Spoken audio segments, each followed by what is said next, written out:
Why, hello to all you YouTubers out there in this weird internet space. Welcome back to this series where we are gleaning through our Immerse readings together. Again, Zion has an opportunity to do that as you're personally reading. We have an online discussion group that meets on Wednesday nights.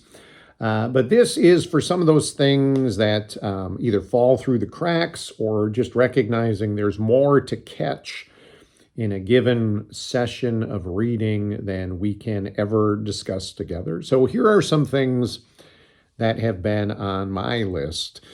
Now, again, we're in the book of prophets right now, and what I want to highlight for you is from the prophet Zephaniah. In the Immerse book, this is basically the bottom third of page 183 going all the way into 184. If you're reading in a traditional Bible, this is somewhere in the middle of Zephaniah chapter 3 through the end of the chapter, which is the end of the book. So I just want you to hear some of this again, and I want to point out some things that it has caught in my attention. This is God speaking. He says, "Then I will purify the speech of all people, so that everyone can worship Yahweh together. My scattered people who live beyond the rivers of Ethiopia will come to present their offerings. On that day you will no longer need to be ashamed, for you will no longer be rebels against me. I will remove all proud and arrogant people from among you. There will be no more haughtiness on my holy mountain. Those who are left will be the lowly and humble, for it is they who trust in the name of Yahweh. The remnant of Israel will do no wrong. They will never tell lies or deceive one another. They will eat and sleep in safety, and no one will make them afraid. Sing, O daughter of Zion. Shout aloud, O Israel. Be glad and rejoice with all your heart, O daughter of Jerusalem. For Yahweh will remove his hand of judgment and will disperse the armies of your enemy. And Yahweh himself, the King of Israel, will live among you. At last your troubles will be over, and you will never again fear disaster. On that day, the announcement to Jerusalem will be, 'Cheer up, O Zion. Do not be afraid. For Yahweh your God is living among you. He is a mighty Savior. He will take delight in you with gladness. With his love he will calm all your fears. He will rejoice over you with joyful songs. I will gather you who mourn for the appointed festivals, and you will be disgraced no more. And I will deal severely with all who have oppressed you. I will save the weak and helpless ones. I will bring together those who were chased away. I will give glory and fame to my former exiles, wherever they have been mocked and shamed. On that day I will gather you together and bring you home again. I will give you a good name, a name of distinction among all the nations of the earth, as I restore your fortunes before their very eyes. I, Yahweh, have spoken." These are the good and eternal words of our holy God. Now, as we've been reading through the prophets, you might think, well, how is this any different than anything else we've read? A lot of it is pretty much the same context. So for Zephaniah, as a prophet to the people of God, he's warning them that there are these encroaching militaries that are going to do them harm, and that the people are living not holy and godly lifestyles. This is going to be a form of punishment from God. But after they go through everything that they go through, which we know historically will include exile, God promises that he will bring them back to the land. He will sing over them. He will bless them. It will be amazing in the sight of all the nations. In that way, Zephaniah ends like a lot of the prophets end. After all of the doom and gloom and judgment, there is this hope that God isn't done with his people yet, and somehow through this gauntlet of fire, they will be purged and cleansed and renewed and be loved again and experience God in new and in interesting ways. What catches my attention is just some of these ways that God talks about this faithful remnant who will return. He says, I'm going to purify their speech. They won't need to be ashamed because they won't be rebels anymore. He's going to remove all the proud and arrogant from among them. There won't be any more haughtiness on his holy mountain. The only people who are left will be lowly and humble. The remnant will do no wrong. They won't tell lies. They won't deceive. They won't be afraid anymore. He says, I know a lot of you will be mourning for the appointed festivals because you won't have been going to them when you're in exile.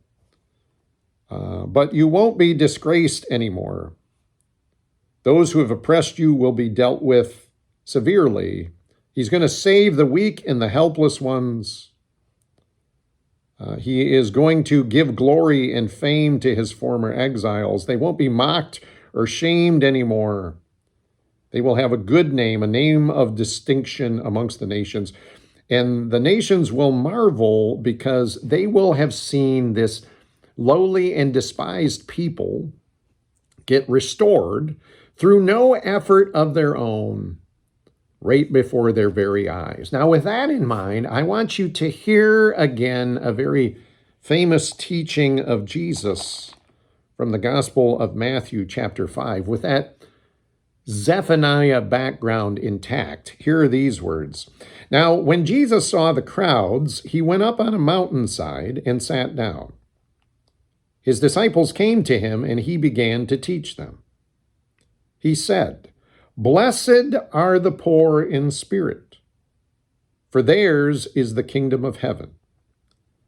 Blessed are those who mourn, for they will be comforted. Blessed are the meek, for they will inherit the earth. Blessed are those who hunger and thirst for righteousness, for they will be filled. Blessed are the merciful, for they will be shown mercy. Blessed are the pure in heart, for they will see God. Blessed are the peacemakers, for they will be called children of God. Blessed are those who are persecuted because of righteousness, for theirs is the kingdom of heaven. And blessed are you when people insult you, persecute you, and falsely say all kinds of evil against you because of me. Rejoice and be glad, because great is your reward in heaven.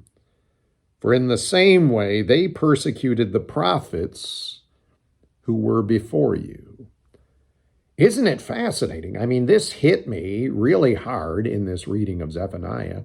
How much that same language and some of those same words are used by Jesus in this so-called Sermon on the Mount.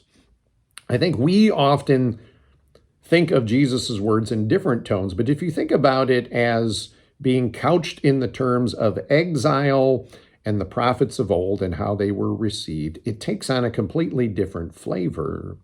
Perhaps Jesus is reminding them that even Israel in their day, ancient Israel, they just had to wait on the Lord. They did nothing to earn all of these blessings. God just said, be patient and wait on me.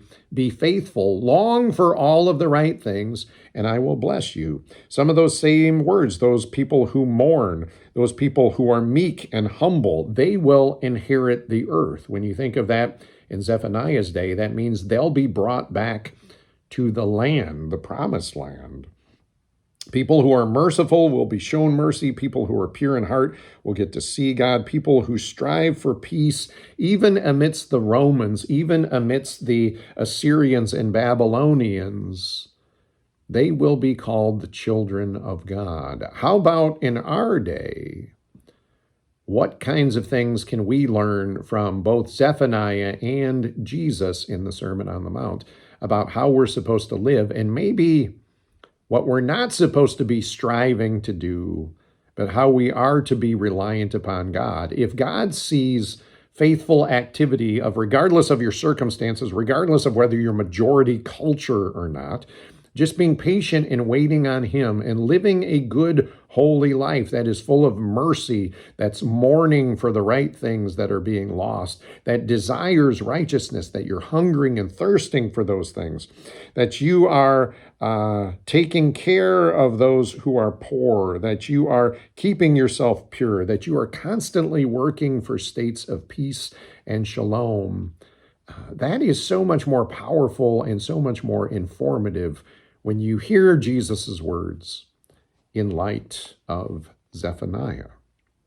That's one thing that stood out to me from my Immerse readings over the last few weeks. What are some things that stood out to you? Feel free to drop some comments in the comments below. We'll kind of treat this as an online community. And in the days and weeks ahead, we'll keep reading and we will keep looking for a good word from Immerse.